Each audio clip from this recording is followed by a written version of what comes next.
What is up, ladies and gentlemen? Cjthecheesedj here, and we are back with another Warhammer video for you guys today. And today it's the good old Norsca versus the Vampire Coast. A unit heavily dependent on range versus a faction with literally no range. So guys, we are using the SFO mod as well. So we've got a couple of different units that are in your standard Warhammer 2 game. So for example, these whalers are pretty much an upgraded javelin throwers, and they're a lot stronger. So yeah, there's a couple of units that you may not notice. For example, the Great Moor Herd of Bloodfjord. They are they are in the base game, but they're not a unit you can use online. Anyway, let's get into the battle. So guys, what we have here, we've got a front line made up of Marauder champions. We're like, okay, they're going to be going for range. We might as well get these guys. They're big, they're tough, they've got shields. They'll be able to block out some of the range damage. Now, in our back line, our second line of attack, we've got Marauder Berserkers, two groups of those. We also have a group of, for me, warriors with great weapons over here behind everything. We then have two groups of whalers, I believe. No, only one group of whalers and two javelin throwers. We also have a metal caster and Throg, and then we've got two skin wolves that are armored on each side, on each flank, and then obviously the Great Moor Herd. Now over in Vanguard deployment, we've got two groups of the Norscan Ice Wolves. These guys are going to be great for shutting down some of their cannons and stuff like that. And that is pretty much all we have. Now, as for my opponent, he's pretty much just got a front line of chaff. So he's got zombie pirate deckhand mobs, polearms, and then he's got two groups of those, and then he's got three groups of the standard variant. He has a group of deck gunners, two groups of depth guard, I believe. Three groups, sorry. Yeah, no, two groups. Two groups of depth guard, one here, one back here guarding his Queen Bess. He's also got some animated hulks.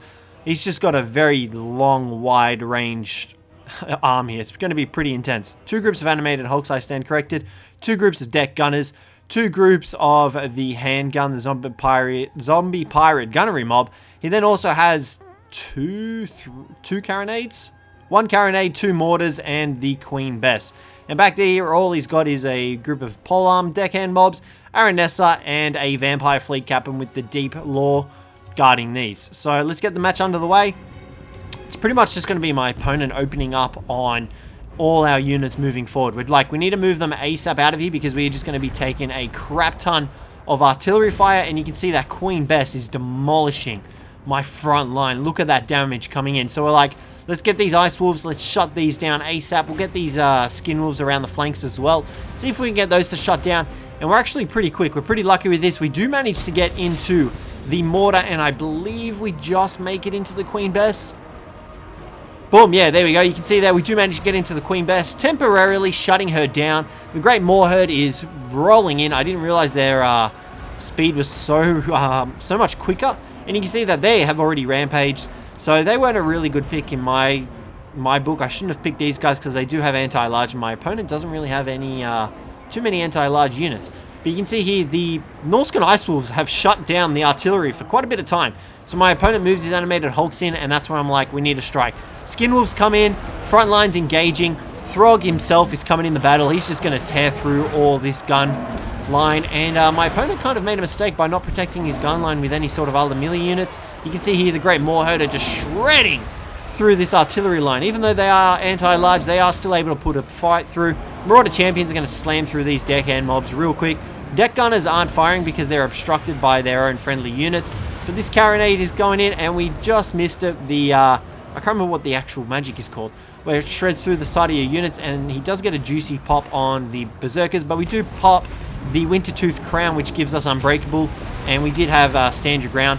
But another big, actually that was a summon, so that was a Rotting Promethean summon coming in. We move our Hunters over, because we're like, we can pop these guys off, start targeting all the large targets. We're firing in on the Vampire Fleet Captain. Artillery is still shut down.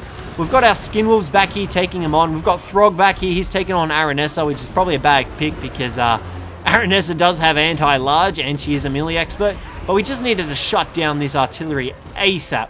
So yeah, now you can see over here we've got a group of Skin Wolves fighting against some animated hulks as well as some polearm deckhand mobs. Not the greatest of picks, but our Hunters are just opening fire on these deck gunners as well, trying to shut them down. We just need to shut down this artillery line, their ranged units, if we've got any chance of winning this. You can see here, the balance of power is slightly in my opponent's favor, so things aren't looking too good for us. The Great Moor Herd are going down, but they are managing to take out the Vampire Fleet Captain, so he is dead. Throg has taken a bit of a beating. He's got Final Transmutation popped on him. Actually, no, sorry, that was the Aranessa from our Metal Caster, which I have no idea where that dude is. Where is our Metal Caster? Oh, here he is, right here in the thick of it. So he's protected by the Familiar Warriors. So, yeah, we've managed, I think we did shut down the Queen Bess. You can see here we did pop the Transmutation of Lead, though, as well, to try and shut her down even more. So, as well as that, it just kind of butted her up a little bit. And Aranessa over here, who was taking on Throg. And you can see that Throg is definitely losing this battle against Aranessa. Depth Guard are just standing here. I'm not complaining. The Shaman Sorcerer is in a fight with the pole arms, but when he's not too worried, he's got the Familiar Warriors here backing him up. But our army is pretty tattered. Like, we've only really got this central pocket of units right here, which is the only real sort of thing here we have. But you can see here the balance of power is slowly ebbing in our favor. Where our whole thinking behind the undead is once you take out their leader, their leadership falls and they start crumbling. And that's what you want to try and go for, I find. We probably should have bought a fire caster. I think a metal caster was a wrong choice in my decision, but these animated hulks are taking damage. We've got our whalers firing in on them. They'll take them out before they can reach them. Our skin wolves are slowly coming back. Same for these ones, and we just pretty much move all our forces onto Aranessa. She is on foot, so she is pretty much just taking a beating, which, once again, against someone like Throg, where you're just going to constantly keep getting battered by him. You can see there, that comes in a juicy kick.